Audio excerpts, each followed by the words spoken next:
Welcome dear students, welcome back to the chemistry class of Dhuti Institute. আমরা আগের ক্লাসে জটিল যৌগের পার্ট 1 এর ভিডিওটা পড়ছিলাম। পার্ট 1 এর ভিডিওতে আমরা জটিল যৌগের প্রাথমিক ধারণা সেটা নিয়ে বিস্তারিত আলোচনা করেছিলাম। আজকে পার্ট 2 এর ভিডিও। তো পার্ট 2 এর ভিডিওতে আমরা জটিল যৌগের যে বাকি অংশগুলো যেটা রয়েছে, বিশেষ করে তার সমবায়বতা, ভ্যালেন্স বন্ড থিওরি এবং ক্রিস্টাল ফিল্ড থিওরি, এই নিয়ে যে আলোচনা সেটা আমরা আজকের ভিডিওতে করব। চলো ক্লাসটা শুরু করা যাক।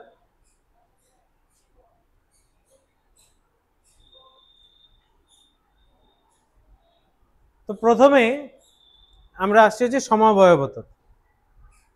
সমবায়বতা কয় রকমের আমরা যদি দেখি, দুই রকমের আমরা দেখতে পারবো সমবায়বতা হয়।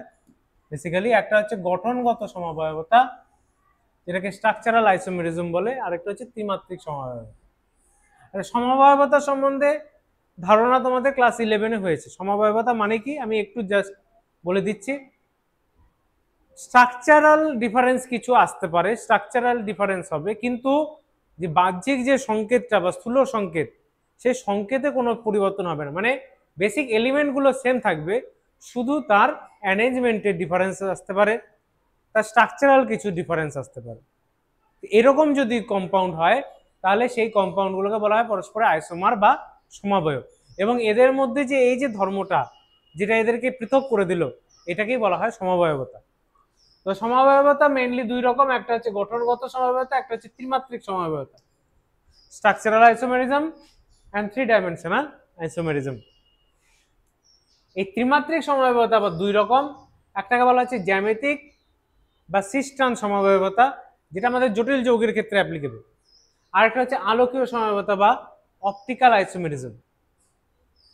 এবার এই যে গঠনগত সমবায়বতা, এই গঠনগত সমবায়বতা আবার চার রকমের হয়। কি কি? বন্ধন সমবায়বতা, স্ববর্গীয় সমবায়বতা, আয়নায়ন সমবায়বতা এবং হাইড্রেট সমবায়বতা। চলো আমরা একটু এগুলো নিয়ে একটু আলোচনা করি। তাহলে প্রথম আমাদের আসছে কি? প্রথম আমাদের আসছে বন্ধন সমবায়বতা।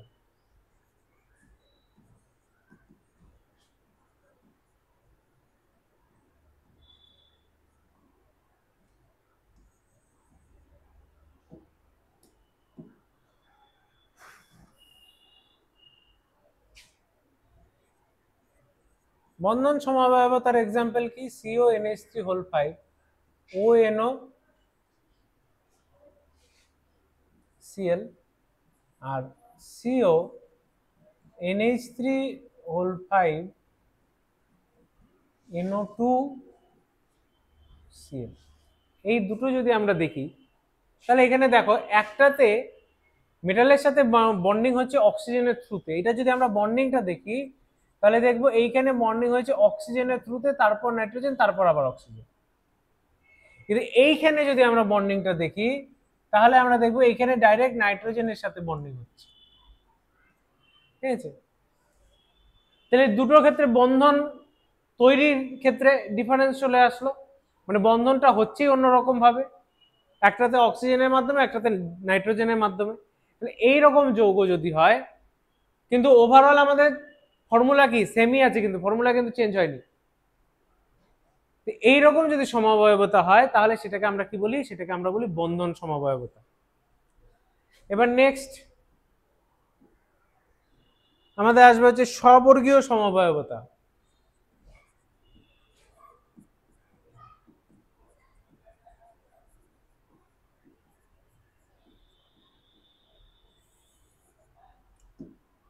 স্ববর্গীয় সমবায়বতার ক্ষেত্রে কি বলছে? যে আমাদের দুটো স্ববর্গীয় যে কোঅর্ডিনেশন স্ফিয়ার, সেই দুটোর মধ্যে যদি চেঞ্জ হয়,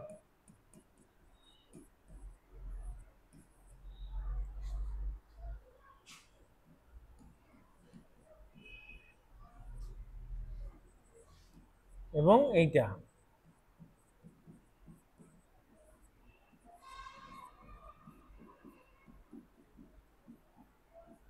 তাহলে এখানে দেখো প্রথম কম্পাউন্ড, সরি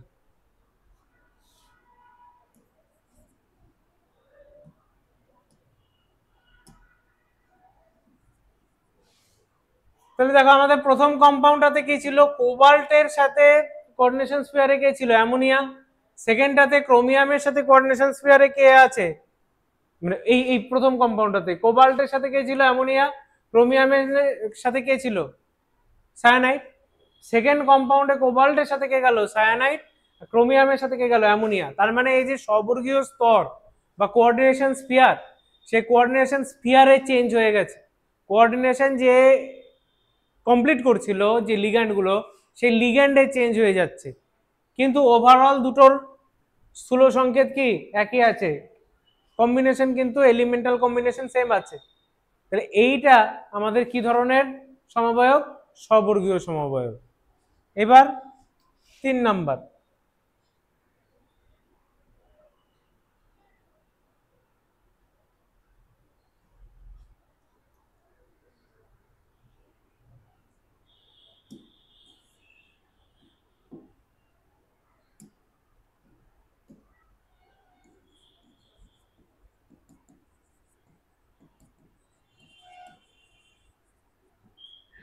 আয়ন আয়ন সমবায়ক।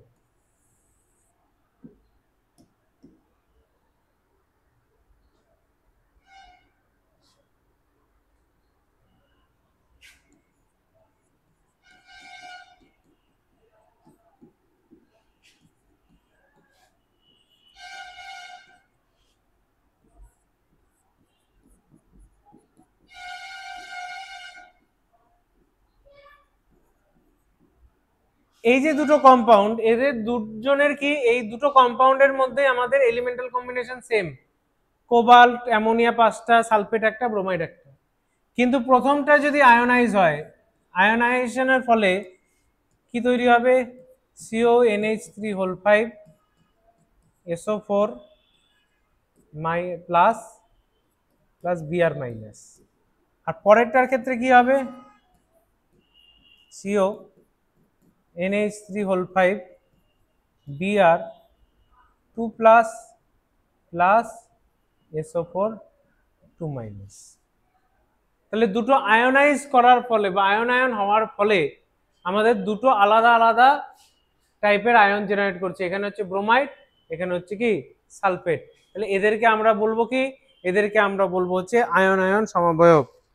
আর একটা হচ্ছে হাইড্রেট সমবায়ক।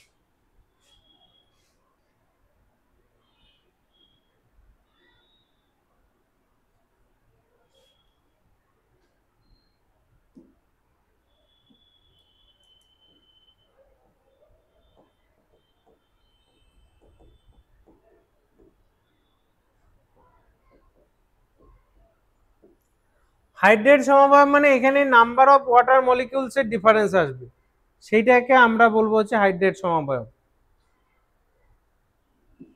যেমন এটা আমরা এরকম ধরে নিয়ে চলতেই পারি, এখানে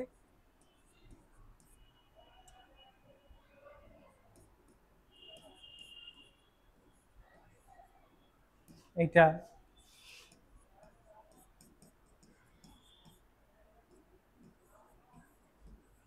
এরা আয়নায়ন সমবায় বা হাইড্রেট সমবায়, কারণ ওয়াটার মলিকিউলস এর ডিফারেন্স চলে আসছে। ঠিক আছে, তাহলে এইটা হবে আমাদের ভিন্ন ভিন্ন, যখন জল অণু সংখ্যা থাকে ভিন্ন ভিন্ন সংখ্যায়, তখন সেগুলোকে আমরা বলবো হাইড্রেট সমবায়। তো এই যে 4টে টাইপের সমবায়বতা গঠনগত সমবায়বতার মধ্যে পড়ছে, এই 4টে টাইপের সমবায়বতার উদাহরণ কিন্তু আমরা এখানে দেখলাম। ঠিক আছে,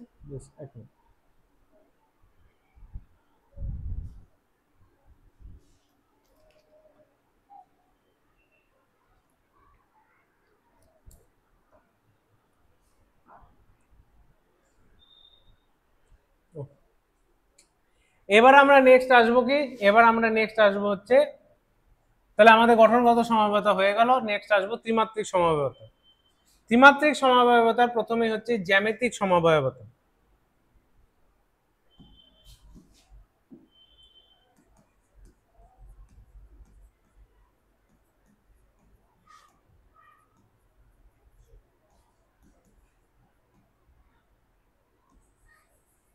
দেখো আমাদের যে সমস্ত যৌগগুলো পাওয়া যায় না, সেগুলোর মধ্যে কোঅর্ডিনেশন যদি আমরা দেখি, তাহলে কি কি টাইপের কোঅর্ডিনেশন হয়। একটা হতে পারে কোঅর্ডিনেশন নাম্বার 2, কোঅর্ডিনেশন নাম্বার 4 এরকম ভাবেই হয় ন্যাচারালি, কোঅর্ডিনেশন নাম্বার 6। তো আমাদের কোঅর্ডিনেশন নাম্বার 2 তে যদি কেউ থাকে, তার মানে একটা সেন্ট্রাল মেটাল আয়ন আর দুই পাশে দুটো লিগ্যান্ড, তাই তো? তাহলে এইখানে খুব একটা কিছু ডিফারেন্স আসার কথা নয় জ্যামিতিক দিক থেকে। জ্যামিতিক সমবায়বতায় যেটা আমরা দেখছিলাম সিস ট্রান্স, সেই সিস ট্রান্সটা কখন হয়? সিস ট্রান্সটা হয় যদি আমাদের স্কোয়ার প্ল্যানার কমপ্লেক্স হয়। তাহলে কিরকম? যেমন সাপোজ একটা আমরা যদি কমপ্লেক্স এরকম দেখি, মেটাল আছে, এখানে আমাদের দুটো আলাদা আলাদা লিগ্যান্ড আছে, এখানে এ আর বি দুটো আলাদা লিগ্যান্ড। একটা ক্ষেত্রে এরকম হলো, আরেকটা ক্ষেত্রে আমাদের কি হলো,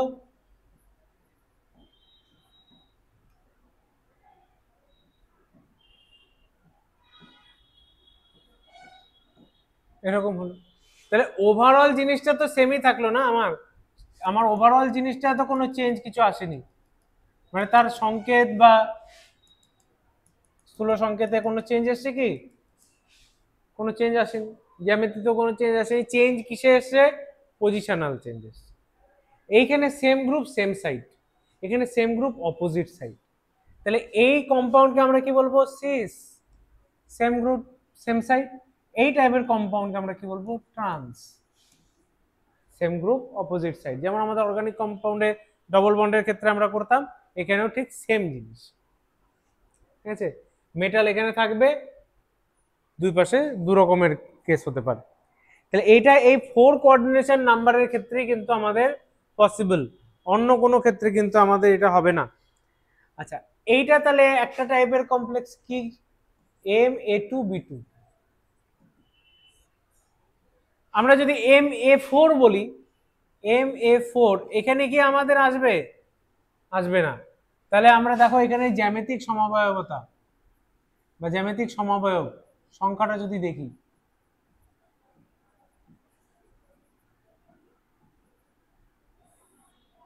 জ্যামিতিক সমবায়ব সংখ্যাটা যদি দেখি, MA2B2 এর ক্ষেত্রে কত?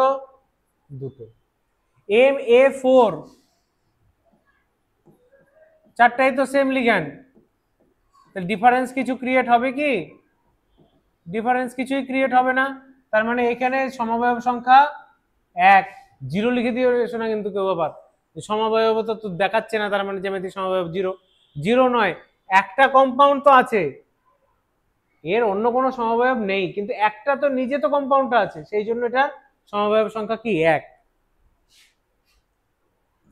MA3B এটা যদি হয়, তাহলে এই ক্ষেত্রেও আমরা দেখি তিনটে আমাদের সেম, এ এ এ আরেকটা আলাদা।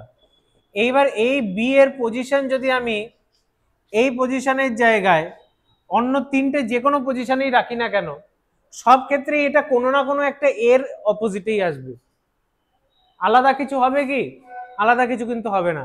তার মানে এই ক্ষেত্রেও আমাদের একটাই কম্পাউন্ডই পাওয়া যাবে। তার মানে এইখানেও আমাদের সমবায়বতা বা সমবায়ব সংখ্যা কি? 1। সেম জিনিস আমি যে তারপরে যে MA2B2, এখানে আমরা দেখলাম দুটো পাওয়া গেল। আমি যদি এবার করি MAB3, তাহলে আবার এই একটাই পাওয়া যাবে, কারণ ওখানে বি তিনটে হবে, এ হবে একটা। তার মানে এ এর পজিশন আলাদা আলাদা করলে পরেও বি যেহেতু তিনটে আছে, তার মানে যে কোনো দুটো বি পরস্পরের অপোজিটে আসবে, সেক্ষেত্রেও কিন্তু একটাই সমবায় পাওয়া যাবে। আর MB4ও যদি করি, তাহলে ওই চারটাই যেহেতু সেম, তাহলে আবারও একটাই সমবায়বতা এখানে দেখাবে। তাহলে এই হচ্ছে আমাদের সিস ট্রান্স আইসোমেরিজম বা জ্যামিতিক সমবায়বতা 4 কোঅর্ডিনেশন নাম্বার, বা যেটাকে আমরা বলছি সামতলিক বর্গাকার যৌগ, তাদের ক্ষেত্রে। কিন্তু যদি আমাদের চতুস্থলকীয় যৌগ হয়, চতুস্থলকীয় যৌগের ক্ষেত্রে কিন্তু এরকমটা হয় না।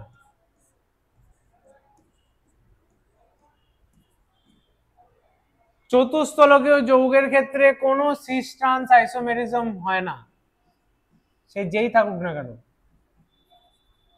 সবসময় সিস ট্রান্স আইসোমেরিজম এখানে নাই, এখানে কি সিস ট্রান্স আইসোমেরিজম হয় না, ওটা সামতলিক বর্গাকারের ক্ষেত্রে একমাত্র হয়। চতুস্থলকের ক্ষেত্রে কি হতে পারে? চতুস্থলকের ক্ষেত্রে অপটিক্যাল আইসোমেরিজম দেখাতে পারে। কিরকম? এইটাতে হয়তো দেখাবে না, কারণ এখানে চারটাই সেম। পরেরটাই যাই, MA3B, এখানেও তিনটা সেম, একটা আলাদা, তার মানে এখানে একটা সিমেট্রি এলিমেন্ট চলে আসছে। কি, এখান দিয়ে একটা প্লেন অফ সিমেট্রি যায়, আবার বিটাকে ধরলে একটা অ্যাক্সিস অফ সিমেট্রিও যায়। তো এই সিমেট্রি থাকার জন্য এইখানেও আমাদের কিন্তু অপটিক্যাল আইসোমার কিছু দেখাবে না। MA2B2 এটা যদি করতাম, এইখানেও একটা প্লেন অফ সিমেট্রি চলে যাচ্ছে এই এ দুটো এবং এম কে ধরে, এই প্লেনটা যেটা এই মাঝখান দিয়ে কাটে। তাহলে এই প্লেনটা যেহেতু এখান দিয়ে যাচ্ছে, প্লেন অফ সিমেট্রি আছে, দুই প্লেনের দুই পাশে দুটো বি, মিরর ইমেজ, তার মানে এই ক্ষেত্রেও আমাদের অপটিক্যাল আইসোমেরিজম নেই। আচ্ছা, MB3 এতেও নেই, MB4 এও নেই। তার মানে এই যে চতুস্থলকীয় যৌগ যদি হয়, তাহলে সেই ক্ষেত্রে কিন্তু আমাদের আইসোমার কি আসবে, সবসময় একটাই আসবে, এর কোনো জ্যামিতিক সমবায়বতা আমাদের হয় না। ঠিক আছে, একমাত্র MABCD, এই কম্পাউন্ডটা ABCD মানে চারটেই আলাদা, এইটাই একমাত্র জ্যামিতিক সমবায়বতা দেখায়, সরি আলোকীয় সমবায়বতা দেখায়। কেন, এখানে চারটা লিগ্যান্ডই আলাদা, এখানে চারটা লিগ্যান্ডই আলাদা, সেই জন্য এইটাই একমাত্র যে আলোকীয় সমবায়বতা দেখাতে পারে। এবার আলোকীয় সমবায়বতা যখন দেখাবে, সেই ক্ষেত্রে সবসময় মনে রাখবে দুটো করেই সবসময় হয়, তার মানে এটা পেয়ারে আসে, তারপরে এইটা যেটা আসবে এর মিরর ইমেজটাই হবে এর সমবায়। আলোকীয় সমবায় সবসময় দুটো হয়। এর ক্ষেত্রে জ্যামিতিক সমবায় কি হয়, জ্যামিতিক সমবায় হয় না, কারণ এতে সিস্টেন্স তো নেই। আচ্ছা, MABCDর যদি সিস্টেন্স আমরা দেখতাম, তাহলে কিরকম পেতাম, সেই ক্ষেত্রে কিন্তু আমাদের সমবায় সংখ্যা চেঞ্জ হয়ে যেত। ঠিক আছে, এটা আগেরটাতেই করি তাহলেই ভালো হবে মনে হয়।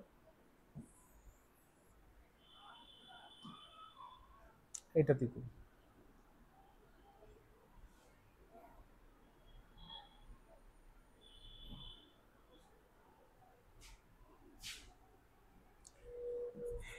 MABCD চারটেই আলাদা।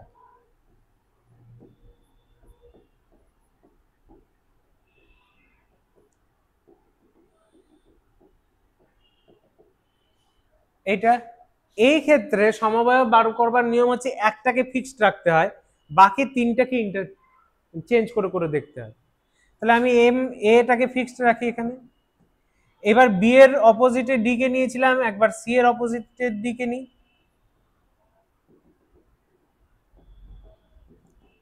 আর একবার এর অপোজিটে ডি কে নিই।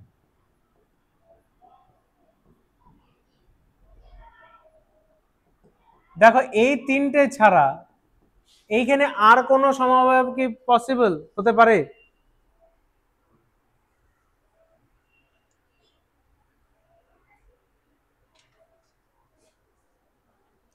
এর ক্ষেত্রে কিন্তু আর কোনো সমবায় হতে পারে না।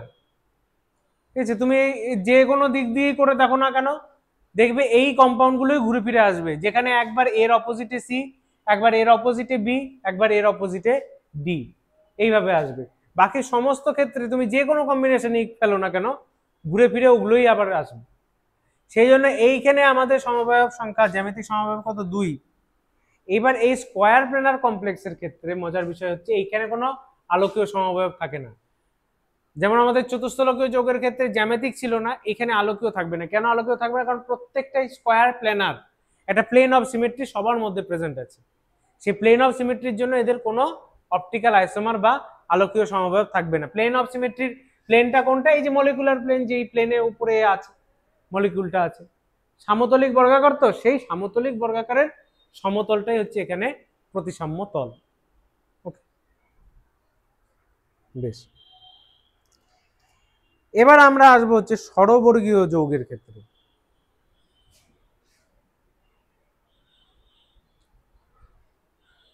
প্রথমে আসছি MA6, ষড়বর্গীয় যৌগ মানে অষ্টতলকীয় যৌগ।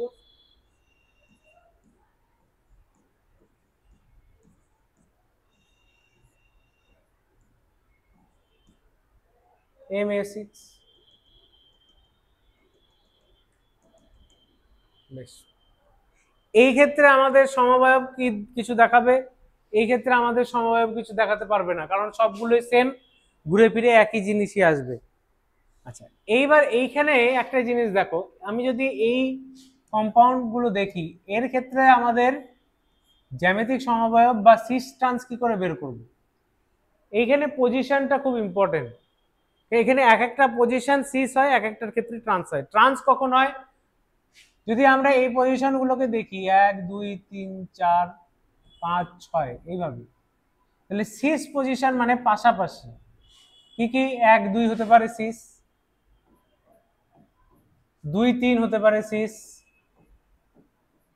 3 5 হতে পারে সিস, 3 4 হতে পারে সিস। আচ্ছা, 2 4 হতে পারে সিস, 4 5 হতে পারে সিস, 5 6 হতে পারে সিস, 4 6 হতে পারে সিস,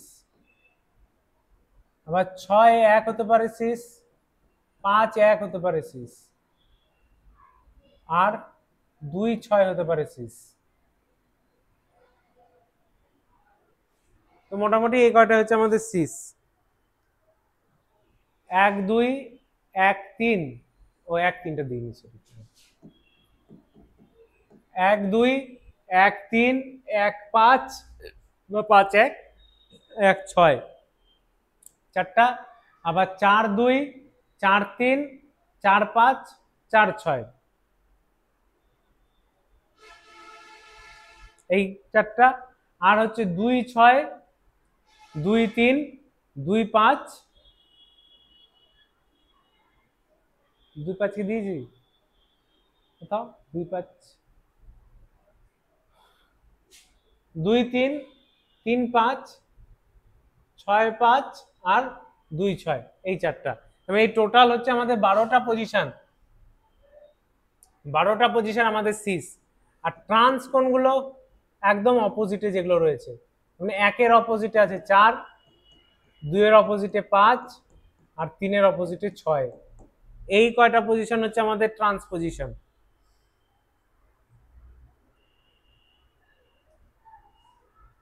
ঠিক আছে, বেশ।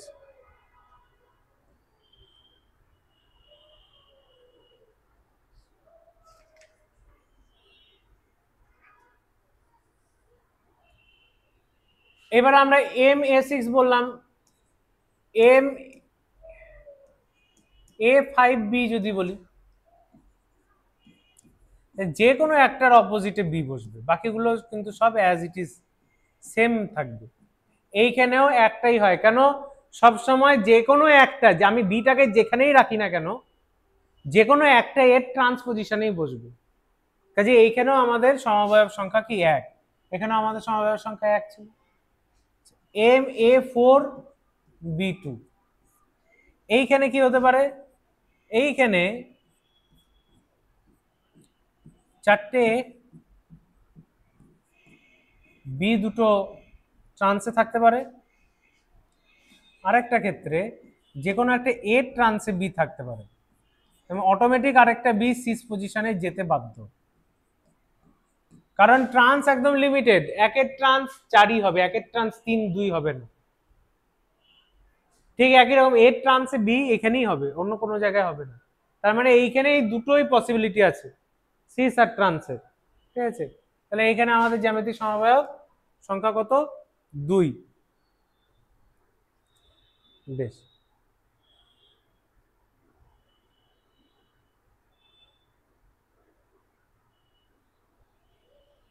এবার নেক্সট হচ্ছে MA3B3।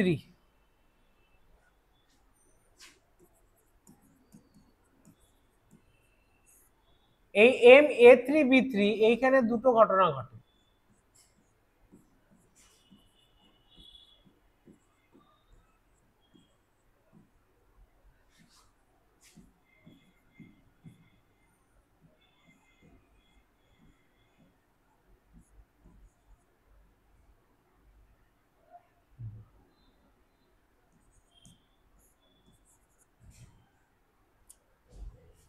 একটা ক্ষেত্রে এরকম হয় যে এই তিনটা এ মিলে একটা ফেজ জুড়ে থাকে,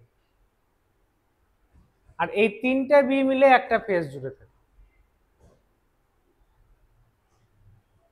এই রকমের যদি আইসোমার থাকে একই দিকে, তাহলে সেটাকে বলা হয় ফেসিয়াল আইসোমার বা ফ্যাক আইসোমার।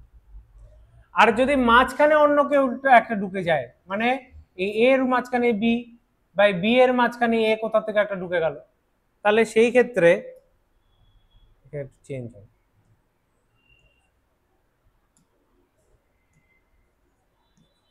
সেই ক্ষেত্রে এটাকে বলা হয় মেরিডিওনাল, মেরিডিওনাল আইসোমার।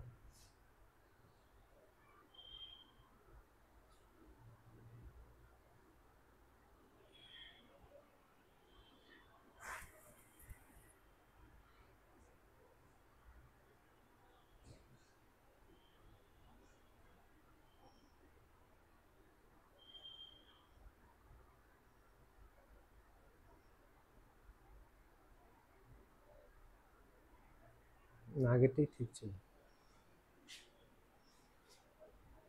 একটা ট্রান্সে গেলেই হবে, দুটোর দরকার, একটা ট্রান্সে গেলেই হবে।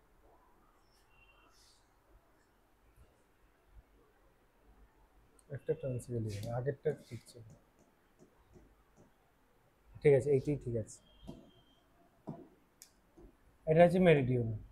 তাহলে যদি সেম ফেজে থাকে তাহলে এগুলো হচ্ছে ফেসিয়াল, আর এখানে যদি মাঝখানে অন্য একটা কেউ ঢুকে যায় তখন সেটাকে আমরা বলে দেবো হচ্ছে মেরিডিওনাল।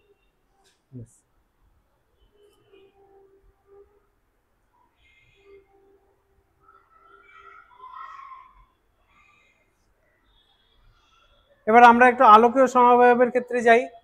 তো এটা হচ্ছে মনোডেন্টেড। এবার যদি বাইডেন্টেড লিগ্যান্ড হয়, MAA2B2 এরকম যদি হয়, দেখো এই ক্ষেত্রে এরা সবসময় সিস পজিশনেই থাকার চেষ্টা করে,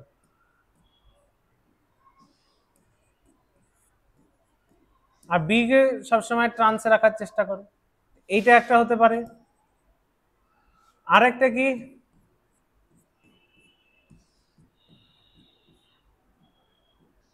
এইরকম হবে দুটো বি এখানে থাকলে। তো এইরকম দুটো টাইপের আইসোমার এখানে পসিবল। এবারে এই আইসোমারটার ক্ষেত্রে কি, এই যে বি আর এই বি এ দুটো পরস্পর ট্রান্সে, সেই জন্য মাঝখান দিয়ে একটা প্লেন অফ সিমেট্রি চলে গেছে, এর কিন্তু কোনো মিরর ইমেজ পাওয়া যাবে না, কিন্তু পরেরটার ক্ষেত্রে একটা মিরর ইমেজ আমরা পেতে পারি।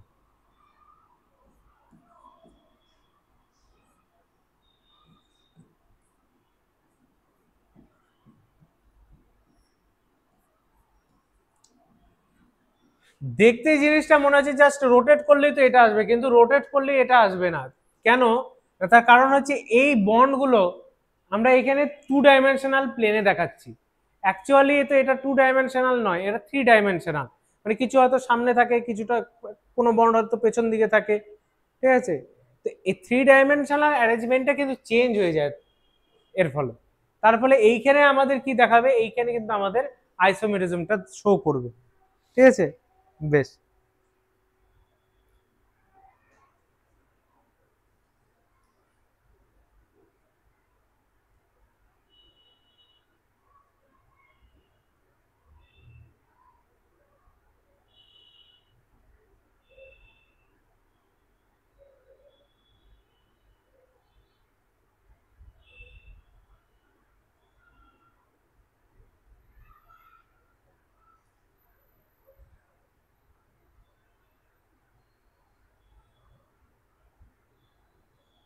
তাহলে এইখানে আমরা যদি টোটাল নাম্বার অফ আইসোমার বলি, আমাদের জিওমেট্রিক্যাল আইসোমার এই এই কম্পাউন্ডের ক্ষেত্রে আমাদের কত হচ্ছে জিওমেট্রিক্যাল আইসোমার, সিস একটা ট্রান্স একটা দুটো।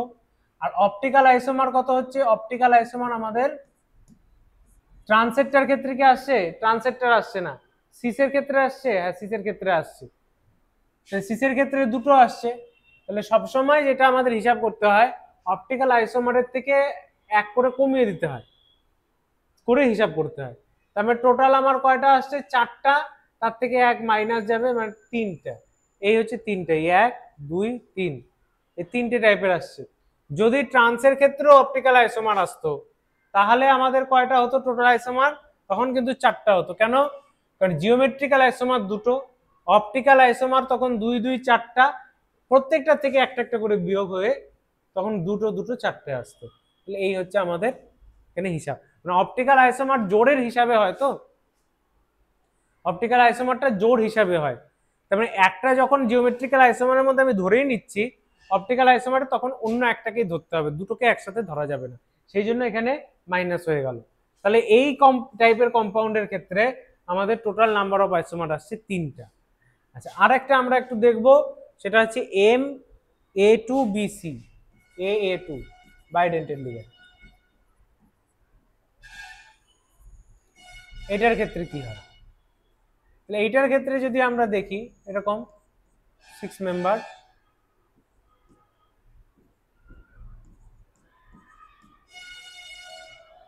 BC, এইটার মধ্যে একটা প্লেন রয়েছে, এই প্লেনটার জন্য আমাদের কি হবে, এই প্লেনটার জন্য এইটার প্রতিসাম্যতল থাকার জন্য এইটার কোনো অপটিক্যাল আইসোমার পাওয়া যাবে না, কিন্তু পরেরটা সিস্টার কিন্তু পাওয়া যাবে।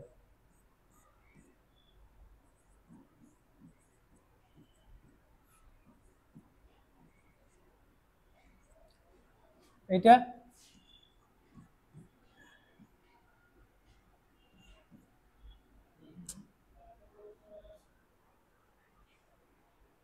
কি হলো?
হ্যাঁ, তো আমরা এখানে ছিলাম, তো এইটা আমরা ট্রান্সেটটা দেখলাম, এবার সিসেটটা যদি আমরা দেখি,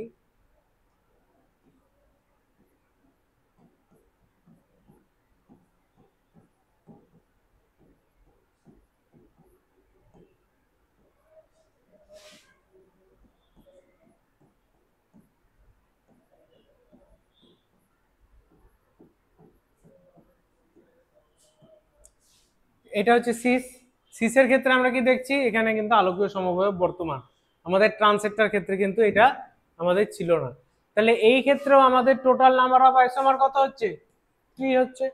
তাহলে এই আমরা আইসোমেরিজমটা এখানে কিন্তু দেখে নিলাম। এবার নেক্সট আমাদের যেটা আসবে সেটা হচ্ছে যোজ্যতা বন্ধন তত্ত্ব বা valence bond theory. Just a minute.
বেশ, তো নেক্সট আমরা আসবো হচ্ছে যোজ্যতা বন্ধন তত্ত্ব।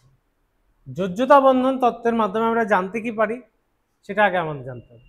যোজ্যতা বন্ধন তত্ত্ব স্ট্রাকচার, কমপ্লেক্সের যে স্ট্রাকচার, সেই স্ট্রাকচারটাকে আর কি আমাদের দেখায়।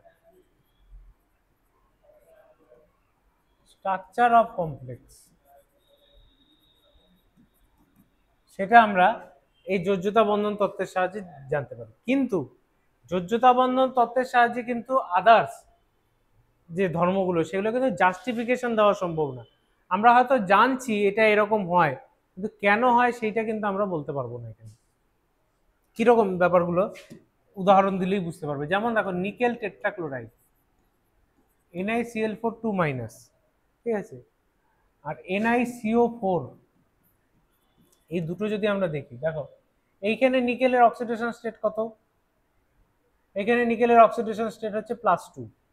নিকেল আমরা কি জানি D8 system, 4s 3D8 4s2,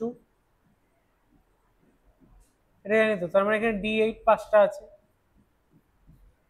1 2 3 4 5 6 7 8, 8টা। আচ্ছা, আর 4s2 এখানে যদি 2 হয় তাহলে এইটা আমাদের থাকে না, এটা 0 হয়ে যায়। আর NiCO তার হোল 4, এইটার ক্ষেত্রে আমাদের কি, এখানে নিকেল 0, তার মানে এখানে হচ্ছে 3D8 4s2,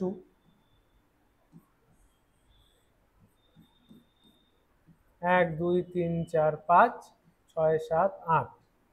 এবার দেখা যায় এই যে 4s2 দুটো ইলেকট্রন NiCO হোল 4 এর ক্ষেত্রে এই দুটো আর এসে থাকে না, এসে না থেকে এই দুটো এখানে চলে আসে, 3D8 3D10 হয়ে যায়, 1 2 3 4 5 6 7 8 9 10, এস ফাঁকা থাকে। আর তারপরে কি 3টে পি থাকবে, এখানেও 3টে পি থাকে। whereas NiCl4 এইটার ক্ষেত্রে কিন্তু তা হয় না, এইটার ক্ষেত্রে 4s তো ফাঁকা থাকেই, এখানেও 3টে পি ফাঁকা থাকে। দেখো দুটো ক্ষেত্রে আমাদের কি হয়, যখন লিগ্যান্ড আসে সেই লিগ্যান্ড তার ইলেকট্রনটাকে কোথায় দেবে, একটা ভ্যাকেন্ট অরবিটালে দেবে। তো এইখানে কি হয়, ক্লোরাইড এই অরবিটালে দেয়, এই অরবিটালে দেয়, এই অরবিটালে দেয়, এই অরবিটালে দেয়। তার মানে এই যে 4টে অরবিটাল এরা তখন ভ্যালেন্স মানে হাইব্রিডাইজেশনে পার্টিসিপেট করছে, তার ফলে এইখানে হাইব্রিডাইজেশনটা কি হয়ে যায়, sp3। এইখানেও একই রকম ভাবে সিও তার ইলেকট্রনগুলো এখানে দিবে 4টাতে, এখানেও আমাদের হাইব্রিডাইজেশনটা কি হবে, sp3 হবে, অন্য কিছু হবে না। কিন্তু এই কম্পাউন্ডটা ম্যাগনেটিজম দেখলে দেখা যায় এটা হচ্ছে প্যারাম্যাগনেটিক, এইটার ক্ষেত্রে দেখা যায় এটা হচ্ছে ডায়াম্যাগনেটিক।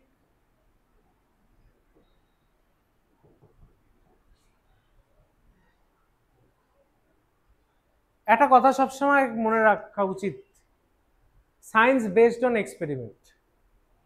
এক্সপেরিমেন্টটা আগে হবে, তারপর রেজাল্টের ডিসকাশন হবে।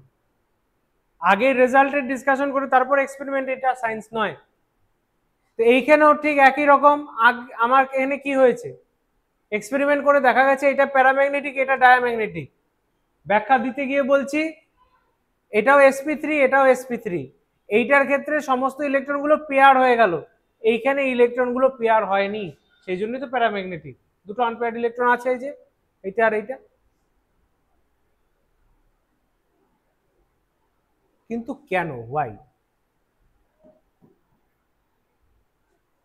এর কারণ কি ভ্যালেন্স বন্ড থিওরি দিতে পারছে? এর কারণ কিন্তু ভ্যালেন্স বন্ড থিওরি দিতে পারছে না। যে ক্লোরাইডের ক্ষেত্রে কেন প্যারাম্যাগনেটিক আর কার্বনিলের ক্ষেত্রে কেন ডায়াম্যাগনেটিক, এর কারণটা ভ্যালেন্স বন্ড থিওরি দিতে পারছে না, কিন্তু স্ট্রাকচার দুটোর ক্ষেত্রে বলে দিতে পারছে। এটার ক্ষেত্রে আমরা যদি স্ট্রাকচার দেখি তাহলে দেখবো nickel, sorry, NiCl Cl Cl Cl tetrahedral, nickel tetracarbonyl, এটাও টেট্রাহেড্রাল।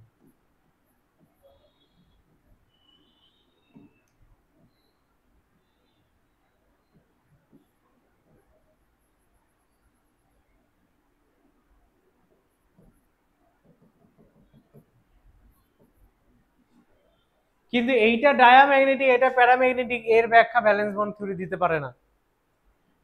ভ্যালেন্স বন্ড থিওরি শুধুমাত্র স্ট্রাকচারটাকে ব্যাখ্যা দিতে পারে, ঠিক আছে, কিন্তু কেন একটা ডায়াম্যাগনেটিক, কেন আর একটা সেম জিনিস সেটা প্যারাম্যাগনেটিক হলো, এই ব্যাখ্যা কিন্তু দিতে পারেন।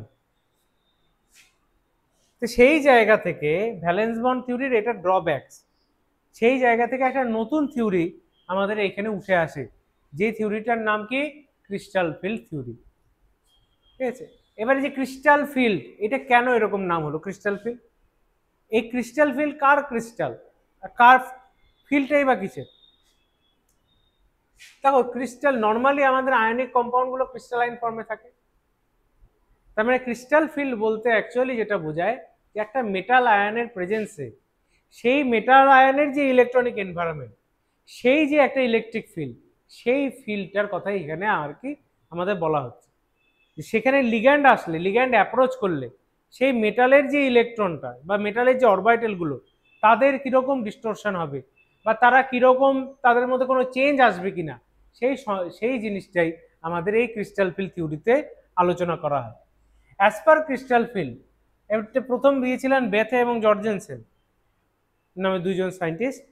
তো এই ক্রিস্টাল ফিল্ড থিওরিতে প্রথম কি বলছে যে মেটাল আয়ন সেটা কনসিডার হচ্ছে as a point positive charge, আর যেটা আমাদের লিগ্যান্ড গুলো সেগুলো আমাদের পয়েন্ট নেগেটিভ চার্জ হিসেবে কনসিডার করা হচ্ছে।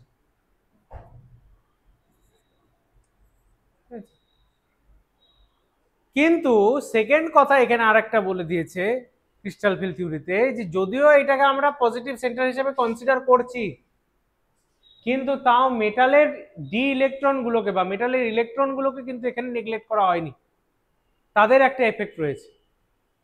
এইবার আমরা কি জানি, জটিল যৌগের বেশিরভাগই আমাদের D element, D block element. তো ডি ব্লকের মধ্যে যে ডি অরবিটালটা, সেই ডি অরবিটালে ইলেকট্রনের ডিফারেন্সটাই তো এখানে মেটালগুলোর মধ্যে বা এলিমেন্টগুলোর মধ্যে ডিফারেন্স ক্রিয়েট করে। এই যে ডি অরবিটাল, এই ডি অরবিটাল কত টাইপের হয়? Two types. একটা হচ্ছে along the Axis,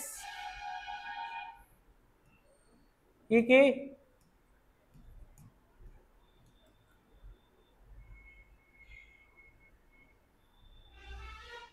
dx square minus y square,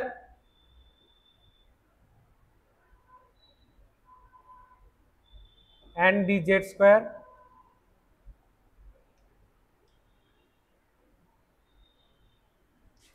আর এটা হচ্ছে in between the Axis,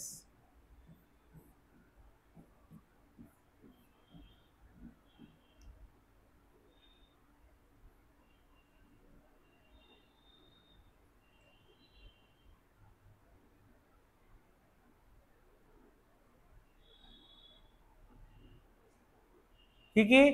dxy, dyz, dxz, তিনটা। এবার লিগ্যান্ড কি আসবে? লিগ্যান্ড তো অ্যাক্সিস বরাবরই আসবে। লিগ্যান্ড যখন অ্যাক্সিস বরাবর আসবে, লিগ্যান্ড নিজের নেগেটিভ, মেটালের মধ্যে ইলেকট্রন রয়েছে সেটা নেগেটিভ, এই সেম চার্জের একটা রিপালশন হবে। এবার যে অ্যালং দ্য অ্যাক্সিস আসছে, সে অ্যালং দ্য অ্যাক্সিস যে ইলেকট্রনটা আছে তার সাথে রিপালশনটা কি হবে? বেশি হবে কম্পেয়ার টু যারা ইন বিটুইন আছে। ইন বিটুইন গুলো বেঁকে আছে, তো তাহলে এইখানে রিপালশনটা কম্পারেটিভলি কম হবে, আর যেটা অ্যালং দ্য অ্যাক্সিস আছে তার মধ্যে রিপালশনটা কম্পারেটিভলি বেশি হবে। সেই জন্য আমাদের কি হয়, অ্যালং দ্য অ্যাক্সিস যেগুলো সেগুলো ডিস্টেবিলাইজড হয়ে যায়, এনার্জেটিক্যালি হায়ার হয়ে যায়, আর যেগুলো in between the axis overall এনার্জিটাকে মেনটেন করার জন্য সেটা নিচে নেমে যায়। আমরা যদি একটা ডায়াগ্রাম দিয়ে এটাকে বুঝতে চাই, তাহলে দেখো এখানে পাঁচটাই অরবিটাল আমাদের ছিল। পাঁচটা অরবিটালের মধ্যে যেটা অ্যালং দ্য অ্যাক্সিস দুটো টাইপের অরবিটাল, এই দুটো অরবিটাল লিগ্যান্ড অ্যাপ্রোচের ফলে কি হয়, এনার্জেটিক্যালি হায়ার হয়ে যায়। আর বাকি যে তিনটা এরা ওভারঅল এনার্জিটাকে ব্যালেন্স রাখার জন্য লোয়ার হয়ে যায়। এই যেই জায়গাটায় এদের এনার্জি লাই করছিল, এটা যদি আমরা এনার্জি অ্যাক্সিস দেখি, যেই জায়গাটায় যেই পজিশনে এদের এনার্জিটা ছিল সেইটা বরাবর আমি যদি দেখি, এই জায়গাটাকে বলা হয় বেরি সেন্টার। ঠিক আছে, এই বেরি সেন্টারের থেকে কিছু অরবিটাল হায়ার এনার্জিতে চলে যায়, এরা হচ্ছে আমাদের কি অ্যালং দ্য অ্যাক্সিস অরবিটাল, আর কিছু অরবিটাল নিচের দিকে নেমে যায়, এরা হচ্ছে আমাদের in between the Axis orbital. এবার অ্যালং দ্য অ্যাক্সিস যে অরবিটাল, দুটো অরবিটাল আছে, এদেরকে নাম দেওয়া হয়েছে ইজি, ইজি অরবিটাল, অক্টাহেড্রাল ফিল্ডে, যেখানে আমাদের 6টা লিগ্যান্ড রয়েছে। ঠিক আছে, 6টা লিগ্যান্ড রয়েছে, সেই অক্টাহেড্রাল ফিল্ডে এই দুটো অরবিটালকে নাম দেওয়া হয় ইজি অরবিটাল। আর যে তিনটা এনার্জেটিক্যালি নিচে নেমে গেল এদেরকে বলা হয় টি2জি অরবিটাল। এই টি2জি ইজি নাম কেন হচ্ছে এটা আলাদা ব্যাপার, এটা এই মুহূর্তে ক্লাস 12-এ তোমাদের বোঝার কথা নয়, তোমাদের এখানে আমরা বলবোও না কেন হচ্ছে, শুধু জাস্ট মনে রাখো এইরকম ভাবে এর ডিফারেন্সটা তৈরি হয়। এইবার এই যে দুটো অরবিটাল এনার্জেটিক্যালি উপরে উঠে গেল, সেই দুটো অরবিটাল এনার্জেটিক্যালি কতটা উপরে উঠলো সেইটা আমরা যদি দেখি তাহলে দেখতে পাবো ক্যালকুলেশন করে এটা আসে 0.6 ডেল ও বা 6 ডিকিউ এনার্জি পরিমাণ, ডিকিউ এখানে এনার্জির ইউনিট, ডিকিউ পরিমাণ এনার্জেটিক্যালি হাই হয়ে যায়। আর এই নিচের যে তিনটে অরবিটাল এরা কত করে নামে, এদের বলছে 0.4 ডেল ও করে নামে বা 4 ডিকিউ করে নামে। এটা আমাদের সম্পূর্ণ কি অক্টাহেড্রাল ফিল্ডে, ঠিক আছে, যেখানে এরকম 6টা লিগ্যান্ড আছে। সেম জিনিস আমি যদি টেট্রাহেড্রাল ফিল্ডে দেখি তাহলে আমাদের অন্যরকম কেস আসবে, তখন উল্টো হয়ে যাবে, তখন 3টে উপরে যাবে, 2টো নিচে নামবে, এটা আমাদের বেরি সেন্টার। এই 3টা কতটা পরিমাণে উপরে উঠবে, 0.4 ডেল টি পরিমাণ উপরে উঠবে টেট্রাহেড্রাল ফিল্ডে, যেখানে 4টা লিগ্যান্ড রয়েছে আমাদের। আর এইটা আমাদের কতটা অ্যামাউন্টের নিচে নামবে, 0.6 ডেল টি অ্যামাউন্টের নিচে নামবে। ঠিক আছে, এইটার নাম কি হয়ে যাবে ই অরবিটাল, এইটার নাম হয়ে যাবে টি2 অরবিটাল। ঠিক আছে, এইরকম ভাবে এখানে ডিফারেন্সিয়েট করা হয় বা এইভাবে এখানে ভাগ হয়।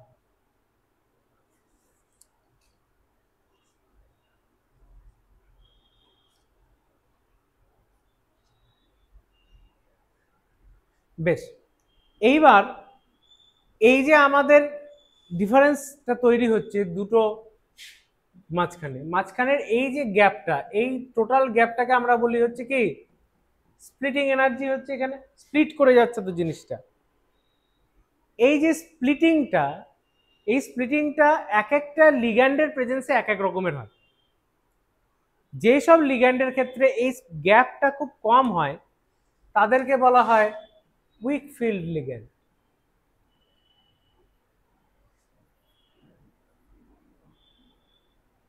আর যাদের ক্ষেত্রে এই গ্যাপটা খুব বেশি হয় তাদেরকে বলা হয় কি strong field ligand, strong field ligand. আমরা যদি দেখি এই সব লিগ্যান্ডের এনার্জি অর্ডারটা যদি পরপর আমরা দেখতে যাই তাহলে আমরা একটা সিরিজ পাই, যে সিরিজটার নাম হয়ে যায় spectrochemical series, spectrochemical series of লিগ্যান্ডস।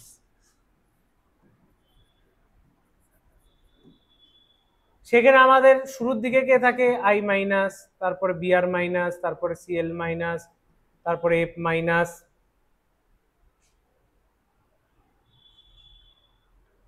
OH minus, O2 minus, ঠিক আছে, অক্সাইড, তারপর water, pyridine, ammonia, ethylene diamine, এরকম করতে করতে আগায়, শেষের দিকে গিয়ে হয় সায়ানাইড, আর সবচেয়ে বেশি হচ্ছে কার্বনের সিও। ঠিক আছে,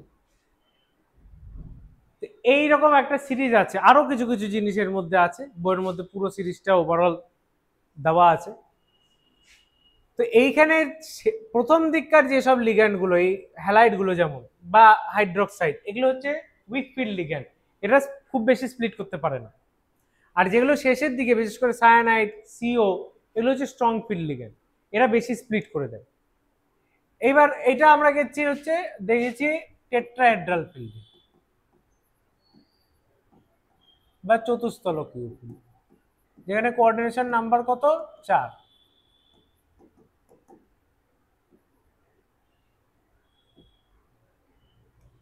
আর যদি আমরা অক্টাহেড্রাল বা অষ্টতলকীয় লিগ্যান্ড ফিল্ডে দেখি, তাহলে আমরা এখানে কি পাবো, 5।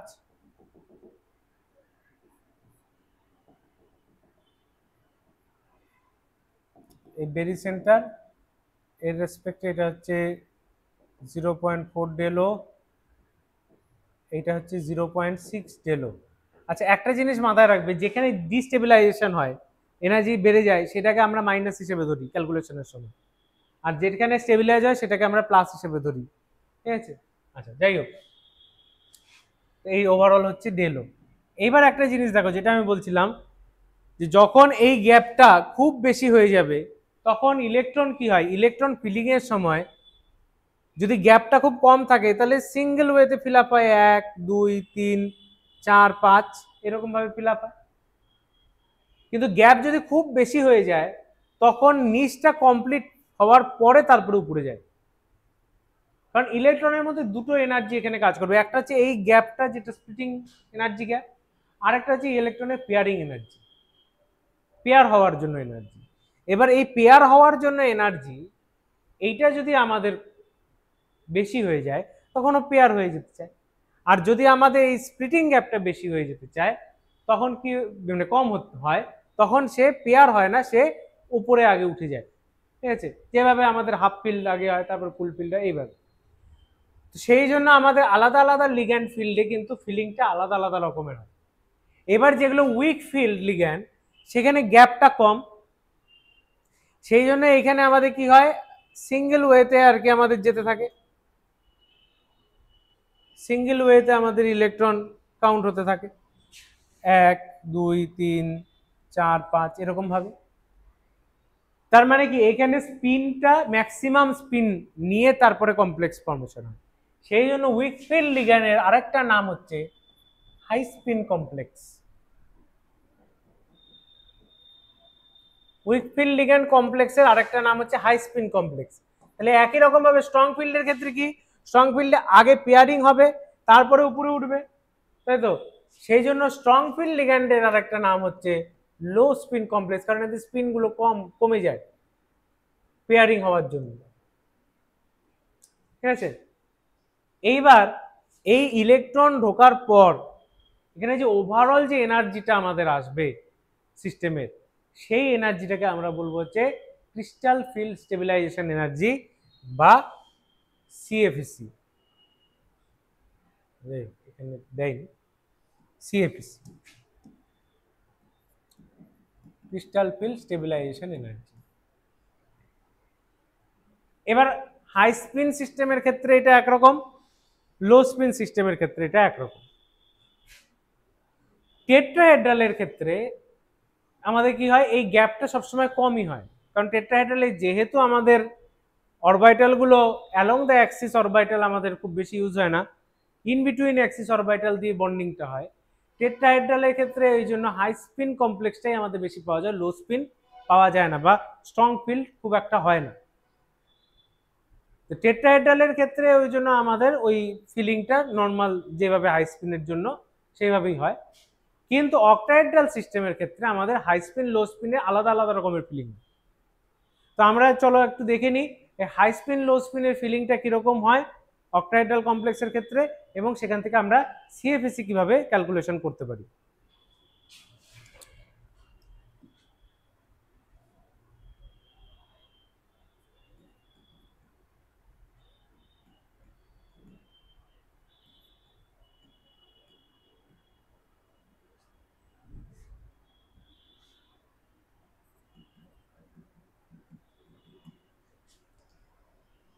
অক্টাহেড্রাল সিস্টেমের ক্ষেত্রে আমাদের কিরকম ছিল, 5টা উপরে গেল কয়টা, দুটো, নিচে নামলো কয়টা, তিনটে।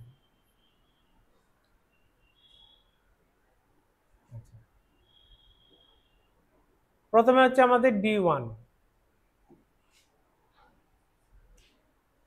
তাহলে D1 এর ক্ষেত্রে কি T2G1।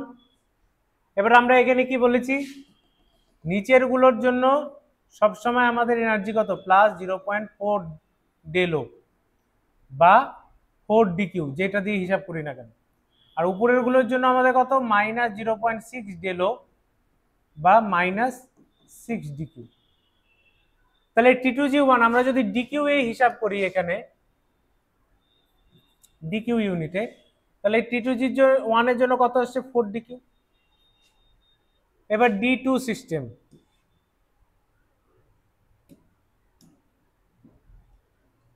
D2 কি হবে, T2G2, কারণ এই যে 1 2 এরকম করে ফিলিংটা হবে।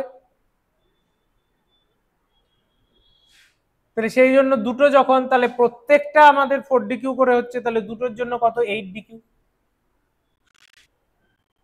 D3 T2G3 12 DQ। Next D4, এইবার সমস্যা, কেন সমস্যা, 1 2 3, এইবার আমি আমার চয়েস চলে আসলো, আমি নিচে নামবো নাকি উপরে যাব। এইবার দেখতে হবে কোন লিগ্যান্ড আমার আছে, সেই লিগ্যান্ডের যে ফিল্ড এফেক্ট সেটা ঠিক করে দেবে ও পেয়ার হবে নাকি পেয়ার হবে না। যদি আমাদের উইক ফিল্ড থাকে তাহলে পেয়ার হবে না, উপরে উঠবে এক্সচেঞ্জ এনার্জি হাই জন্য, সেখানে তাহলে আমাদের কি হবে, হাই স্পিন কমপ্লেক্স। তাহলে হাই স্পিন কমপ্লেক্স যখন D4 এর, সেইটার সিস্টেম কি, T2G3 EG1, আর যখন লো স্পিন কমপ্লেক্স তখন কি, T2G4। এবার যেখানে T2G3 EG1, সেখানে টোটাল এনার্জি কত দেখো, আগে এখানে 12 ছিল, এবার এইখানে একটা উঠে গেল, একটার জন্য -6 DQ, 6 কমে গেল, তাহলে 6। আর যেখানে T2G4, সেখানে তো 4টা এখানেই ছিল, তার মানে কত হবে, 4 4 16, 16 DQ। বেশ, এবার next D5, high spin T2G3 EG2, আর লো স্পিন T2G5। হাই স্পিনের জন্য তাহলে এখানে কি আসছে, T2G3 3 4 12, আবার এখানে -6, আবার -6, দুটো আচ্ছা তো ইলেকট্রন উপরে, তাহলে -12, ওভারঅল 0 হয়ে গেল, 0 DQ।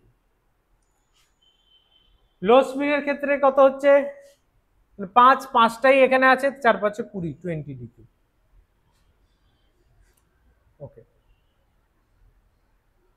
এবার আমাদের নেক্সট হচ্ছে D6, তাহলে এইটাকে মুছে দিই।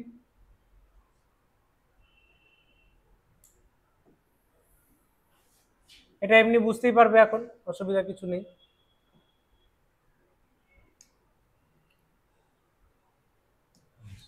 D6, D6 এর ক্ষেত্রে যদি আমাদের হাই স্পিন হয় তাহলে কি আসবে, T2G3 T2G4 আসবে, কারণ উপরে তো দুটো হয়ে গেছে, আবার তো নিচে নামতেই হবে, এবার আর কিছু করার নেই। T2G4 EG2, তাহলে এইখানে টোটাল কটা হলো, 4 4 16, আর এখানে আবার আমাদের 4 DQ আসবে ঘুরে। আচ্ছা, লো স্পিনের ক্ষেত্রে T2G6, 4 6 24, 24 DQ। D7, high spin T2G5 EG2, তাহলে এখানেও আমাদের কত হবে, 8 হবে। লো স্পিন T2G7, তাহলে এইখানে T2G7 হয়, T2G7 তো হবে না, কারণ T2G তো নেবেই 6টা, 3টা আছে না অরবিটাল, ম্যাক্সিমাম ইলেকট্রন তো 6। T2G6 এইবার আসবে ইলেকট্রন ইজিতে, বাধ্য হয়ে আসতেই হবে, কিছু করার নেই। তাহলে 6 কমে গেল, 24 থেকে 6 কমলে কত হয়, 18, 18 DQ। এবার D8, হাই স্পিন কত হবে, T2G6 EG2, তাহলে আবার ঘুরে 12। লো স্পিন D8 এর ক্ষেত্রে এখানেও T2G6 Eg2, এটাও 12। তার মানে D8 এ গিয়ে আবার high spin low spin same হয়ে গেল। D3 অবধি যা ছিল D8 এ গিয়েও আবার জিনিসটা সেম হয়ে গেল। তাহলে আমরা এখানে আর হাই স্পিন লো স্পিনের গল্প করব না, একই জিনিসই আসবে আমার এখানে। বেশ ভালো কথা। এবার D9 এ কি T2G6 Eg3 দুটো ক্ষেত্রেই, তাহলে এখানে টোটাল আসবে কত 6, আবার D10 এখানে T2G6 Eg4 এখানে আসবে 0। তো এই হচ্ছে আমাদের ওভারঅল অক্টাহেড্রাল ফিল্ডের ক্ষেত্রে সিএফিসির ক্যালকুলেশন। ঠিক আছে, ক্রিস্টাল ফিল্ড স্টেবিলাইজেশন এনার্জির ক্যালকুলেশন কিছু কিছু ক্ষেত্রে করতে দেয়, ঠিক আছে, কোনো কোনো প্রশ্নের সেরকম ভাবে আসে, তবে ক্রিস্টাল ফিল্ড স্টেবিলাইজেশন এনার্জি থেকে খুব কম প্রশ্নই আসে, খুব বেশি প্রশ্ন কিছু আসে না। যাই হোক, নেক্সট আমরা আসবো হচ্ছে সিনার্জিক প্রভাব বা সিনার্জিক অ্যাকশন। এই যে সিনার্জিক প্রভাব বা সিনার্জিক অ্যাকশন, এইটা আমরা দেখি কোথায়? এইটা বেসিক্যালি আমরা দেখি হচ্ছে ধাতব কার্বনিলের ক্ষেত্রে। কার্বনিল লিগ্যান্ড সিও, এইটার একটা নাম হচ্ছে, এদেরকে বলা হয় পাই অ্যাসিড লিগ্যান্ড। এদের একটা পিকুলিয়ার টাইপের বিহেভিয়ার থাকে। হ্যাঁ, তোমাদের কিছু বন্ধুদের মতন। কিরকম? কিছু কিছু বন্ধু থাকে যে খাওয়ায়, তাই না, ট্রিট দেয়। এবার ট্রিটটা যেদিন দেয় পরদিন যাকে ট্রিট দেয় তার কাছ থেকে আবার ট্রিট নিয়েও নেয়। তো এই কার্বনিল কম্পাউন্ড হচ্ছে বা ওই টাইপের লিগ্যান্ড।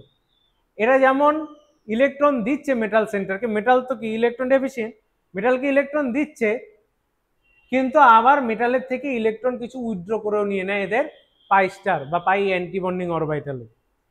এদেরকে বলা হয় এই জন্য পাই অ্যাসিড লিগ্যান্ড।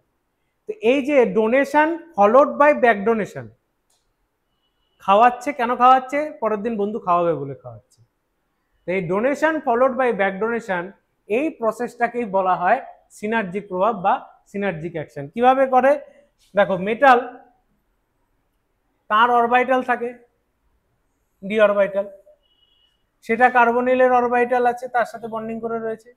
এইখানে বন্ডিং হচ্ছে সিগমা বন্ডিং এর থ্রুতে, এটা হচ্ছে সিগমা, এখানে ডোনেশন হচ্ছে সিও। এবার মেটালের অ্যান্টি বন্ডিং রয়েছে, এরও কি পাই স্টার অরবিটাল রয়েছে। এইখানে হচ্ছে ব্যাক ডোনেশন, এটা হচ্ছে পাই। তাহলে এই donation followed by back donation, এই প্রসেসটাই হচ্ছে আমাদের কি সিনার্জিক প্রভাব। এর মাধ্যমে কার্বনিল কমপ্লেক্স গুলো ভীষণভাবে স্টেবিলিটি গেইন করে, এবং এই জন্য মেটাল কার্বনিল কমপ্লেক্সের স্টেবিলিটি অনেক বেশিও হয় এই সিনার্জিস্টিক অ্যাকশনের ফলে বা সিনার্জিক বন্ডিং এর ফলে। এটা আরেকটা নাম ব্যাক বন্ডিংও বলে কেউ কেউ। ঠিক আছে, বেশ। এইবার নেক্সট আমাদের যে পোর্শনটা আসবে সেটা হচ্ছে জটিল যৌগের ব্যবহার। জটিল যৌগের ব্যবহার থেকে বিশেষ কিছু প্রশ্ন খুব একটা আসে না, তবে অনেক সময় শর্ট কোশ্চেন কিছু আসে। ঠিক আছে, তো জটিল যৌগের ব্যবহারে কিছু কিছু আমরা উদাহরণ একটু দেখব, যে উদাহরণগুলো আমাদের কেমিস্ট্রিতে বা কেমিক্যাল ল্যাবরেটরিতে খুব প্রয়োজন হয় বা লাগে। যেমন তোমরা যখন ক্লোরাইডের টেস্ট করো তখন কি করো? ক্লোরাইডের স্যাম্পেলের মধ্যে সিলভার নাইট্রেটের সলিউশন দাও, সিলভার ক্লোরাইডে প্রেসিপিটেট করে, সেটা দেখেই তোমরা আর কি কনফার্ম হয়ে যাও। কিন্তু সেটা অ্যাকচুয়ালি কনফার্ম হওয়ার জায়গা নয়। ঠিক আছে, সিলভার ক্লোরাইড কনফার্ম করা হয় আরেকটা পদ্ধতিতে। কি করা হয়? ওই যে সিলভার ক্লোরাইডের প্রেসিপিটেটটা, সেটাকে দুটো পার্টে ভাগ করা হয়। একটা পার্টের মধ্যে নাইট্রিক অ্যাসিড দেওয়া হয়, ডাইলিউট নাইট্রিক অ্যাসিড, আরেকটা পার্টের মধ্যে দেওয়া হয় অ্যামোনিয়া। যদি সেটা অ্যামোনিয়াতে ডিজলভ হয়ে যায় তাহলে পরেই কনফার্ম হয় যে ওটা সিলভার ক্লোরাইড ছিল, না হলে ওটা সিলভারের অন্য কোনো ইনসলিবল সল্টও হতে পারে। ঠিক আছে, এই ক্ষেত্রে কি হয়, অ্যাকচুয়ালি সিলভার ক্লোরাইড সেটা যখন অ্যামোনিয়ার মধ্যে যায় তখন এখানে সিলভার অ্যামিনের একটা কমপ্লেক্স হয়, NH3(2)Cl। এইটা দ্রাব্য, সেই জন্য এটা দ্রবীভূত হয়ে যায়। কিন্তু নাইট্রিক অ্যাসিডে এটা দ্রাব্য থাকে না, সেই জন্য নাইট্রিক অ্যাসিডে ওটা মানে গুলে যায় না, অ্যামোনিয়াতে একমাত্র গুলে যায়। আরেকটা আছে কপারের চকলেট কালারের প্রেসিপিটেট ফেলা, যে কপার সালফেট, তার মধ্যে যদি পটাশিয়াম ফেরোসায়ানাইড এটা দেওয়া হয়, তাহলে পরে সেইখানে আমাদের copper ferrocyanide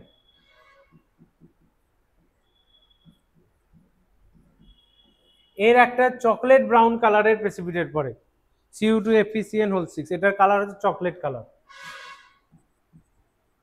in presence of acetic acid এটা করা হয়, মিডিয়াম পিএইচটাকে একটু লো করে। তাহলে এখান থেকে কপার কোনো জায়গায় কোনো সল্ট সলিউশনে প্রেজেন্ট আছে কিনা সেটার কনফার্মেশন করা যায়। তো এইরকম কমপ্লেক্সেশন বিভিন্ন কাজে ইউজ করা হয়, ওষুধের ক্ষেত্রে ইউজ করা হয়, বিভিন্ন ট্রিটমেন্টে ইউজ করা হয়, ঠিক আছে।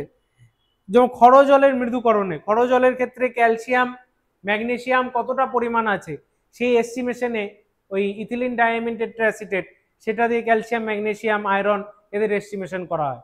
তো এরকম কমপ্লেক্সেশনের ভীষণ পরিমাণের ব্যবহার রয়েছে, বইয়ের মধ্যে প্রচুর প্রচুর এক্সাম্পল রয়েছে, তোমরা সেগুলোকে ভালো করে পড়বে। আর যেটা আমি প্রত্যেকটা ক্লাসে বলি, এর আগের ক্লাসগুলোতেও অনেক ক্লাসে বলেছি, আবারও বলছি, যে প্রত্যেকটা ক্লাসে তোমরা কিন্তু আলাদা আলাদা করে নোটস নিজেদের মতন করে প্রিপেয়ার করবে। শুধু ইউটিউবে ভিডিও দেখলাম, স্যাররা কি বললো সেটা এক কান দিয়ে শুনলাম, ওটা কিন্তু এক কান দিয়ে ঢুকবে আর এক কান দিয়ে বেরিয়ে যাবে। সেই জন্য তোমাদের কাজ হচ্ছে এই ক্লাসগুলো যেগুলো হচ্ছে, ক্লাসগুলোকে ভালো করে শোনো, বইগুলো ভালো করে পড়ো, কারণ বইয়ের বাইরে থেকে তোমাদের কিছুই আসবে না, কিন্তু তোমরা বইগুলোকে ঠিক করে পড়ো না, যে কারণে তোমাদের মনে হয় যে অনেক প্রশ্ন বাইরে থেকে এসছে। ফিজিক্যাল এবং ইনঅর্গানিকের পোর্শন কিন্তু আমাদের মোটামুটি শেষ হয়ে গেল আজকে এখানে এই ভিডিওতে। তো তোমাদের কাজ হচ্ছে এই জায়গাগুলো যে বইয়ের থেকে ভালো করে পড়ে নিজের মতন করে নোটস বানানো। কারণ দেখো প্রত্যেকটা ক্ষেত্রে কিন্তু নোটস কিভাবে হেল্প করে, যে তুমি কিভাবে বুঝছো জিনিসটাকে, তোমার বোঝার তোমার বন্ধুর বোঝার মধ্যে কিন্তু ডিফারেন্স আছে। তো তুমি যেভাবে বুঝছো সেইভাবে হয়তো তোমার বন্ধু বুঝবে না, বা আমি যেইভাবে বলছি অ্যাজ ইট ইজ সেইভাবেই তুমি বুঝছো, এটা নাও হতে পারে। সেই জন্য আমার কাছ থেকে শোনার পরেও বা এই ক্লাসগুলো করার পরেও নিজের মতন করে জিনিসগুলোকে বইয়ের থেকে পড়ে নিজের মতন করে লিখে রাখো, যার ফলে কি হবে না তোমার মাথার মধ্যে সেই জিনিসটা একদম গেঁথে যাবে, পুরো ছবির মতন তৈরি হয়ে থাকবে, সেটা কিন্তু তুমি কোনো সময় ভুলবে না। তো এই কাজটা তোমরা অতি অবশ্যই করবে। প্রত্যেকটা ক্লাসের তোমরা আলাদা আলাদা যেগুলো ভিডিও হচ্ছে সেই ভিডিওগুলোকে দেখে তার প্রত্যেকটা পোর্শনের নোটস তোমরা ভালো করে প্রিপেয়ার করে রাখবে খাতায়, একদম চ্যাপ্টার ওয়াইজ সিরিয়াল। ইনঅর্গানিক কেমিস্ট্রির পোর্শন কিন্তু আমাদের এইখানে আজকে শেষ হয়ে গেল, সেমিস্টার 4-এর যা সিলেবাস আছে সেখানে। এইবার আমাদের বাকি রয়েছে অর্গানিকের পোর্শন। আমরা বাকি ক্লাসগুলো অর্গানিকের পোর্শনগুলোকে কমপ্লিট করার চেষ্টা করব। সেখানে আমাদের বিভিন্ন কম্পাউন্ডের প্রিপারেশন, তাদের রিয়াকশান আইডেন্টিফিকেশান, প্রচুর কিছু উইথ প্রবলেম আমরা সলভ করার চেষ্টা করব। সেই জন্য পরের ক্লাসগুলো থেকে তোমরা একদম খাতা কলম নিয়ে বসবে, কারণ আমরা কিন্তু প্রবলেম প্রচুর প্র্যাকটিস করব অর্গানিকের, এবং সেগুলো কিন্তু তোমাদের করতেও হবে আমার সাথে সাথে, ঠিক আছে। আজকের মতন ক্লাসটা এখানেই আমি শেষ করছি। নেক্সট ক্লাসে তোমাদের সাথে আবার দেখা হবে। ততক্ষণের জন্য তোমরা চ্যানেলটাকে ভালো করে ওয়াচ করতে থাকো, অন্য স্যারদের ক্লাসগুলো ভালো করে করতে থাকো, কেমিস্ট্রিটাকে ভালো করে বাড়িতে পড়তে থাকো। Thank you.